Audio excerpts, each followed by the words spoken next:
Okay, to complement VLOOKUP, we have kind of its brother, HLOOKUP, which works very similar to VLOOKUP, except instead of it doing a vertical pull of information, it works horizontally.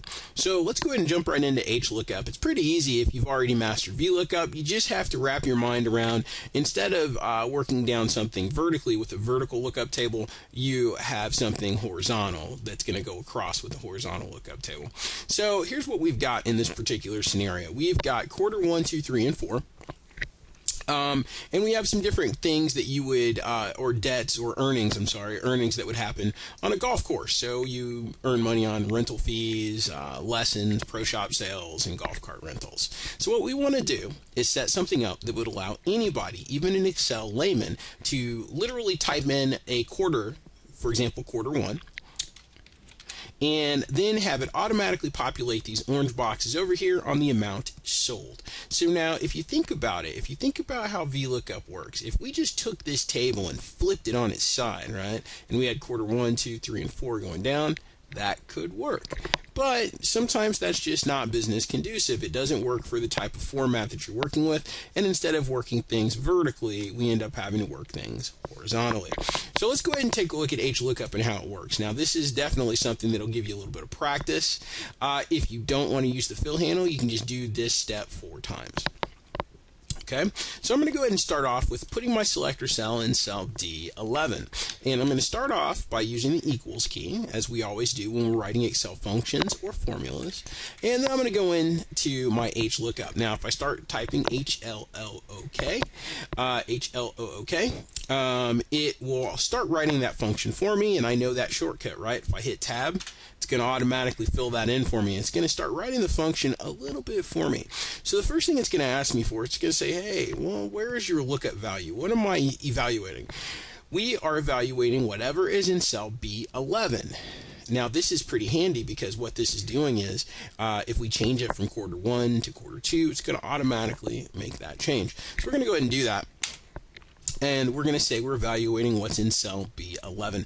So the next thing it's going to ask you is it's going to say, hey, well, where's my data table? Where's my table array?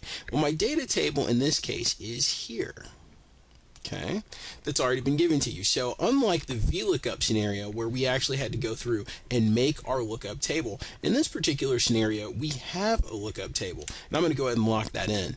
Okay, we have a lookup table that we want to use. Okay, now in this particular case it's saying, okay, well, this is our data table. Well, remember, the lookup value always has to be in the leftmost column when using VLOOKUP. Well, it has to be in the topmost row when using HLOOKUP. So is that the case? Quarter 1's there, quarter 1's there. Yes, it is. Okay, so we know that the lookup or the row index number could never be 1 because it's just literally starting at the first row in the table and going down 1, 2, 3, 4, 5. Okay, so I'm going to say that the row index for green fees is the number 2. And at this point I can go ahead and close it off because it will default to approximate match, and it gives me 420,000, which isn't formatted right. No problem. There we have it. So I'm going to go ahead and fill across, and it gives me NA off the bat. Well, why did it give me NA? What is that? Well, it gave us NA because of this row index number. It's defaulted to 2, and 2 in this particular case isn't going to necessarily give us what we're wanting to do. It's not really working out. And also, if you look a little bit closer, it's also gone through and it's changed this to C11 as well. So what could we do to make this a little bit better? What could we do to make this work without having to go back and redo the function completely? Now, no matter what, we're going to have to do a little bit of something here in order to make this thing work. But I wanted to take this opportunity to talk to you a little bit about the different kinds of referencing that can happen. Okay, different kind of referencing that can happen. So if we look at this B11 that you have popped in right here, okay, well, we want to freeze B11 completely. If we fill across, we don't want this to change at all. That always is going to be our reference cell. So I'm going to go in and I'm going to lock that in. Okay, so I locked in the table, I locked in the column. Now if I fill across, what's it going to give me? gives me 420 all the way across. Well, that's not good. And it has to do with the second option of this 2 right here. Well, that 2 is referring to the second column, or excuse me, the second row of the data table, which is green fees. Well, green fees is only the second column. Golf lessons is the third row. So when we go through, we switch that to a 3. All of a sudden things are good. If we jump over to the next one over, well, we know that Pro Shop Sales is the 1, 2, 3, 4th row down. So we're going to make that a 4. And all of a sudden things are looking pretty good. The last thing we're going to do is we're going to change that from a 2 to a 5 because it's the 5th row of the data table. And there you have it. So now if I go back over, then I go from Q1 to say Q3.